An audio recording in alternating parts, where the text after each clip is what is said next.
ذرا ایک لمحے کے لیے تصور کریں، ایک ایسی خفیہ سیاسی تحریک کا جو 1 یا 2 دہائیوں تک نہیں بلکہ پورے 250 سال تک چلتی رہے۔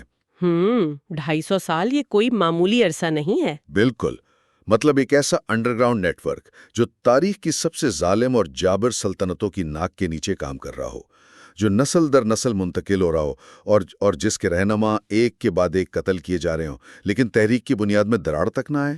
یہ واقعی رونگٹے کھڑے کر دینے والی بات ہے، اور ہم عموماً اسلامی تاریخ کو اس اینگل سے تو پڑھتے ہی نہیں ہیں۔ ہاں نا، عام طور پر ہمارا ذہن چیزوں کو الگ الگ خانوں میں بانٹ دیتا ہے، لیکن آج کی اس نشست میں ہم جس مواد کا تفصیلی جائزہ لے رہے ہیں وہ آیت اللہ سید علی خامنئی کی مشہور کتاب 250 سالہ انسان اور اس سے جڑے مضامین پر مبنی ہے۔ صحیح، اور یہ کتاب تاریخ کے ان بکھرے ہوئے ٹکڑوں کو جوڑ کر ایک ایسی تصویر بناتی ہے جو ہماری ان روایتی کتابوں کی دھندلی اور بکھری ہوئی تاریخ سے بالکل مختلف ہے۔ اور ہاں، شروع میں ہی یہ واضح کر دوں، اس نشست کا مقصد کسی خاص عقیدے کی تبلیغ نہیں ہے۔ جی بالکل، ہمارا ہدف تو صرف اس مواد میں پیش کیے گئے ایک انتہائی دلائل سے بھرپور اور حیرت انگیز تاریخی نظریے کو سمجھنا ہے۔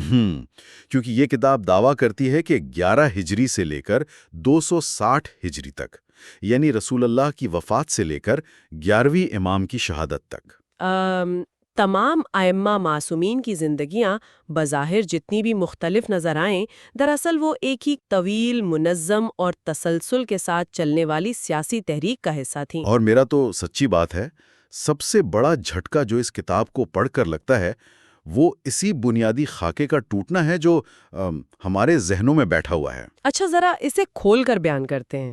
میں بتاتی ہوں، یہاں جو بات دل فریب ہے وہ یہ ہے کہ عام طور پر طالب علموں یا عام لوگوں کے ذہن میں ائمہ اکرام کا جو تصور ہے وہ بہت حد تک بس ایک روحانی پیشوا کا ہے۔ بالکل، ہم سوچتے ہیں کہ وہ مساجد میں بیٹھتے تھے، عبادات کرتے تھے، روزے رکھتے تھے، اور جو لوگ ان کے پاس آتے تھے انہیں دین کے احکام یا فقہ کے مسائل بتا دیتے تھے۔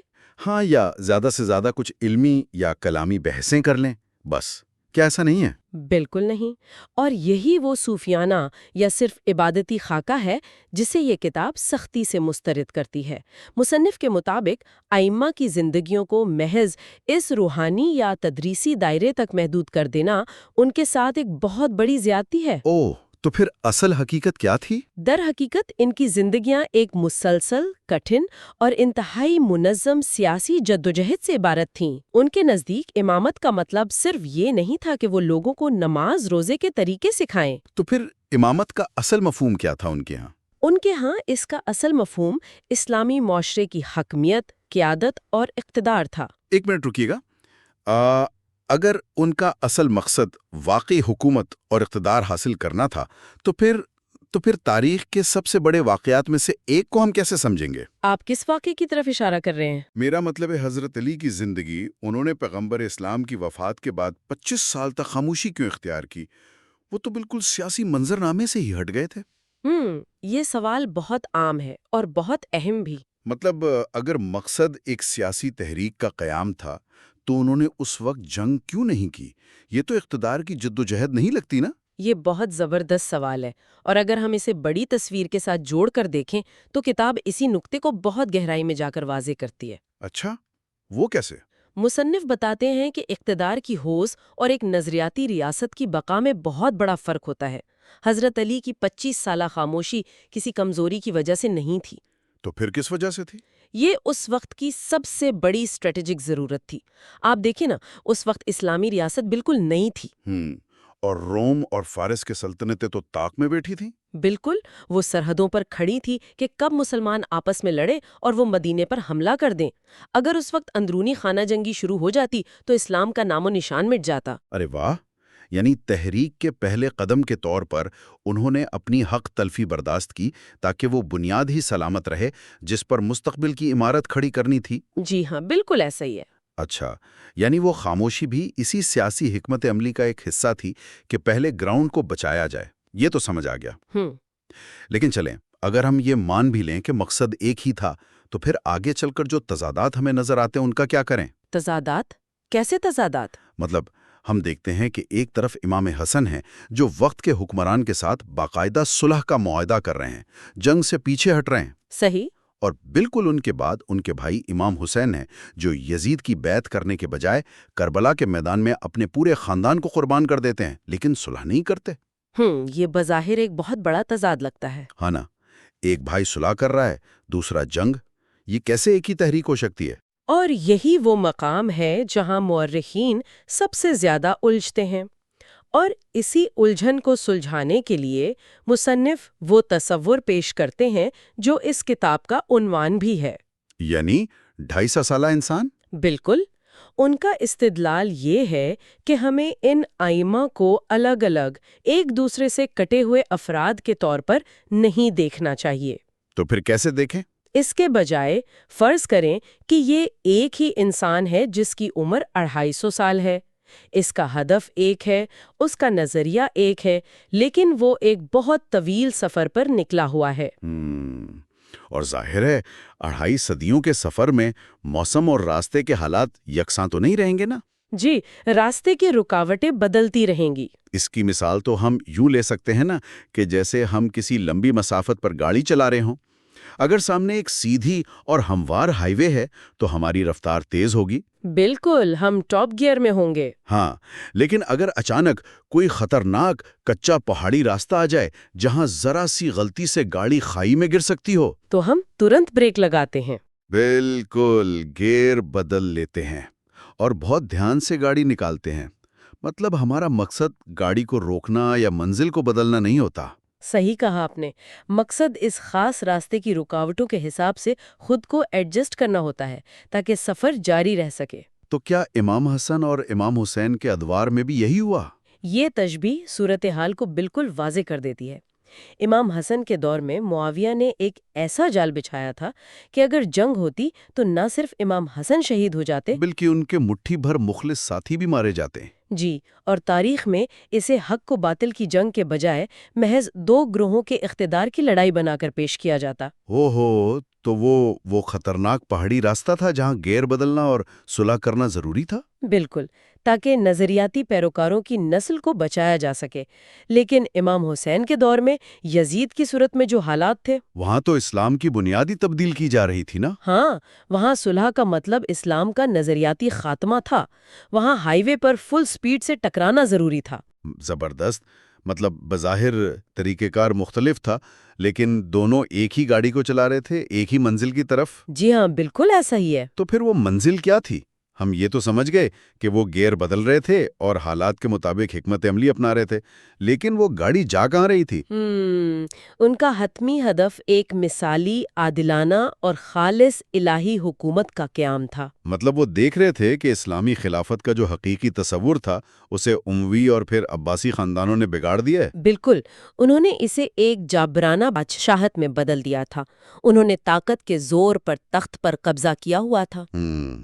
اور ایک بیانیہ تراشا جا رہا تھا کہ جس کے پاس طاقت ہے وہی مسلمانوں کا جائز حاکم ہے۔ جی، اور حیرت کی بات یہ ہے کہ بعض درباری علماء تو یہاں تک کہہ رہے تھے کہ حکمران جو بھی ظلم کرے عوام پر اس کی اطاعت فرض ہے۔ اور ظاہر ہے ائمہ نے اس بیانیے کو جڑوں سے اکھاڑنے کا فیصلہ کیا۔ کتاب میں بڑی تفصیل سے بتایا گیا ہے کہ انہوں نے باقاعدہ شعور بیدار کرنا شروع کیا۔ بالکل، انہوں نے لوگوں کو بتایا کہ بھئی ایک حقیقی حاکم ہوتا کیسا ہے۔ یعنی انہوں نے ان حکمرانوں کی نظریاتی بنیادوں پر ہی حملہ کر دیا۔ جی، انہوں نے واضح کیا کہ ایک سچے اسلامی حاکم کے لیے صرف تلوار کا زور کافی نہیں ہے، اس کے لیے معصوم ہونا، علم کا سمندر ہونا، انتہائی متقی ہونا شرط ہے۔ اور عوام کے ساتھ مکمل انصاف اور برابری کا برتاؤ کرنا بھی ضروری ہے۔ بالکل، اور سب سے اہم بات، انہوں نے صرف شرائط بیان نہیں کی بلکہ ڈنکے کی چوٹ پر یہ دعویٰ کیا کہ ان شرائط کے سچے وارث وہ خود ہیں۔ مطلب زمین پر خدا کے حقیقی نمائندے وہ ہیں، اور ظالم اور فاسق حکمرانوں کا اس منصب سے کوئی تعلق نہیں ہے۔ جی ہاں، یہی ان کا سب سے بڑا چیلنج تھا۔ لیکن یہاں بات واقعی بہت دلچسپ ہو جاتی ہے۔ اگر کوئی شخص صرف اپنے گھر یا مسجد میں بیٹھ کر یہ کہے کہ موجودہ بادشاہ ناجائز ہے اور اصل حقدار میں ہوں، تو شاید بادشاہ اسے اتنی سنجیدگی سے نہ لے، ہاں نا، یا اسے پاگل سمجھ کر چھوڑ دے۔ لیکن ان کتابوں اور ذرائع کا مطالعہ کرتے ہوئے جو چیز مجھے سب سے زیادہ حیران کر گئی وہ یہ تھی کہ انہوں نے صرف زبانی دعوے نہیں کیے، بالکل نہیں، انہوں نے زبانی دعووں یا نظریاتی بحثوں پر اکتفا نہیں کیا، بلکہ انہوں نے عملی طور پر اس حکومت کو گرانے کے لیے ایک پورا انڈر گراؤنڈ نیٹ ورک بنا رکھا تھا۔ اور یہی اس کتاب کا وہ حصہ ہے جو روایتی تاریخ کے پھرکچے اڑا دیتا ہے۔ انہوں نے باقاعدہ ایک انتہائی منظم اور خفیہ سیاسی تنظیم قائم کی، جسے تاریخی اصطلاح میں وکالت کا نظام کہا جاتا ہے، رائٹ؟ جی، وکالت کا نظام۔ یہ پورے عالم اسلام میں پھیلا ہوا ایک خفیہ جال تھا۔ یہ بات سن کر انسان سوچنے پر مجبور ہو جاتا ہے کہ یہ کیسے ممکن ہوا، مطلب کیونکہ بنو عباس کا جو دور تھا، خاص طور پر منصور دیوان کی یا ہارون الرشید کا زمانہ، وہ تو تاریخ کا انتہائی مطلق العنان اور گھٹن زدہ دور تھا۔ ہاں، وہاں تو دیواروں کے بھی کان ہوتے تھے، حکمرانوں کے جاسوس بازاروں میں، گلیوں میں، حتیٰ کہ لوگوں کے گھروں تک میں موجود ہوتے تھے۔ اتنے خطرناک ماحول میں ایک خفیہ تنظیم چلانا؟ اس سے ایک اہم سوال پیدا ہوتا ہے نا، اور یہی ان کی سیاسی بصیرت کا شاہکار تھا۔ یہ نیٹ ورک اتنی رازداری سے کام کرتا تھا کہ خراسان سے لے کر مصر تک ان کے نمائندے موجود تھے۔ ارے واہ! اور وہ عام لوگوں کے روپ میں ہوتے ہوں گے؟ بالکل، وہ عام تاجروں، مسافروں اور کسانوں کے روپ میں ہوتے تھے۔ وہ خطوط اور پیغامات کو خفیہ کوڈز میں لکھتے تھے۔ زبردست! اور فنڈنگ کا کیا؟ مالی امداد کیسے پہنچتی تھی؟ مالی امداد یا خمس کی رقوم کو وہ تجارتی سامانوں کے اندر چھپا کر مدینہ یا جہاں بھی امام موجود ہوتے تھے وہاں تک پہنچاتے تھے۔ یہ تو کسی فلمی جاسوسی نیٹ ورک جیسا لگ رہا ہے۔ اور یہ سب اتنا منظم تھا کہ عباسی انٹیلیجنس کو اس نیٹ ورک کی موجودگی کا احساس تو تھا، لیکن وہ اس کے تمام سروں کو کبھی پکڑ نہیں سکے۔ چلیں، یہ تو مان لیا کہ نیٹ ورک بن گیا، لیکن کیا انہوں نے عملی طور پر کوئی مسلح کارروائی کی؟ کیونکہ ہم نے تو یہی پڑھا ہے کہ ائمہ نے بغاوتوں میں براہ راست حصہ نہیں لیا۔ یہ ایک بہت اہم نقطہ ہے جو اکثر لوگوں کو کنفیوز کرتا ہے۔ آپ خود سوچیں، اگر امام خود براہ راست کسی مسلح بغاوت کی قیادت کرتے تو کیا ہوتا؟ ریاست کی پوری طاقت ان پر ٹوٹ پڑتی۔ بالکل، اور ان کی شہادت کا مطلب اس پوری فکری اور سیاسی تحریک کے مرکز کا خاتمہ تھا۔ لیکن اس کا یہ مطلب ہرگز نہیں کہ وہ ان بغاوتوں سے لا تعلق تھے۔ تو پھر ان کا کیا کردار تھا؟ ذرائع بتاتے ہیں کہ جو مسلح تحریکیں حق کی بنیاد پر اٹھیں، جیسے جناب زید شہید کا قیام، ائمہ نے ان کی درپردہ اور بھرپور پشت پناہی کی۔ اچھا، یعنی وہ فرنٹ لائن پر خود نہیں تھے، لیکن بیک اینڈ پر پوری سپورٹ دے رہے تھے۔ بالکل، وہ ان جنگجوؤں کو مالی امداد فراہم کرتے تھے، اور جو لوگ ریاست کے خلاف لڑتے ہوئے پکڑے جاتے یا مارے جاتے، ائمہ ان کے خاندانوں کی کفالت کرتے تھے۔ اور شاید ان کے لیے خفیہ پناہ گاہوں کا انتظام بھی کرتے ہوں گے۔ جی، یہ بالکل ایک جدید گوریلا جنگ کی اسٹریٹجی تھی، جہاں کمانڈ سینٹر خود کو چھپا کر رکھتا ہے تاکہ تحریک کا تسلسل نہ ٹوٹے، لیکن میدان میں لڑنے والوں کی ہر ممکن مدد کی جاتی ہے۔ تو اس سب کا مطلب کیا ہے؟ مطلب اتنی بڑی اور منظم تحریک، وہ بھی 250 سال تک، ریاست کے لیے اس سے بڑا خطرہ کیا ہو سکتا ہے؟ کوئی خطرہ نہیں ہو سکتا، اور بنو امیہ اور بنو عباس کے حکمران، جیسا کہ ہم نے کہا، بے وقوف تو نہیں تھے۔ ہاں، انہیں اندازہ تو ہو رہا تھا کہ ان کے تخت کے نیچے سے زمین کھسکی جا رہی ہے، تو اس کا نتیجہ کیا نکلا؟ نتیجہ وہ وحشتناک ریاستی جبر تھا جو ائمہ پر ڈھایا گیا۔ ان ظالم حکمرانوں کو معلوم تھا کہ انہیں رومن ایمپائر سے اتنا خطرہ نہیں جتنا اس ایک گھرانے سے ہے۔ وہ کیوں؟ کیونکہ بیرونی دشمن تو صرف زمین چھینتا ہے نا، یہ تحریک ان کے اقتدار کے اخلاقی اور نظریاتی جواز کو ختم کر رہی تھی۔ مطلب اگر عام عوام کو یہ سمجھ آ جاتی کہ حقیقی اسلام وہ نہیں جو بغداد کے محلات میں عیاشیوں کے ساتھ چل رہا ہے، جی، بلکہ وہ ہے جو اہل بیت پیش کر رہے ہیں، تو یہ سلطنتیں تاش کے پتوں کی طرح بکھر جاتی۔ اور اسی خوف نے ان حکمرانوں کو پاگل کر دیا۔ ذرائع ہمیں بتاتے ہیں کہ اس جد و جہد کی جو قیمت چکانی پڑی وہ رونگٹے کھڑے کر دینے والی ہے۔ بالکل، ہم تصور بھی نہیں کر سکتے کہ ائمہ نے کس سطح کی نفسیاتی اور جسمانی اذیتیں برداشت کیں۔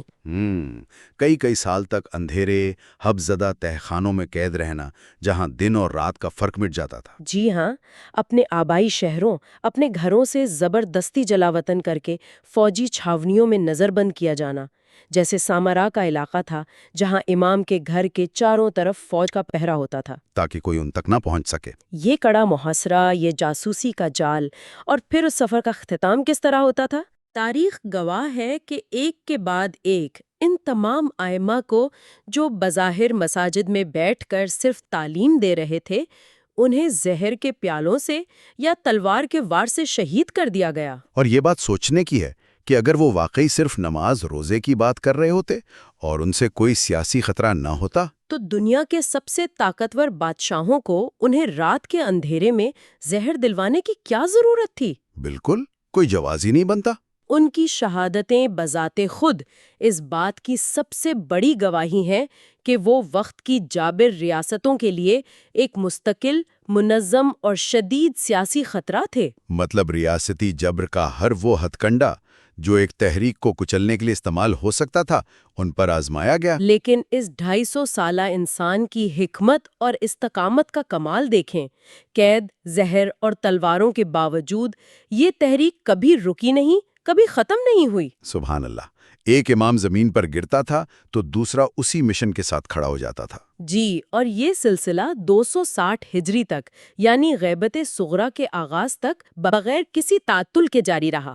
تو اگر ہم اس پوری گفتگو کو سمیٹیں، آج کے اس جائزے نے ان ذرائع کی روشنی میں تاریخ کو دیکھنے کا ایک بالکل نیا زاویہ فراہم کیا ہے۔ میں اس بات سے 100% متفق ہوں۔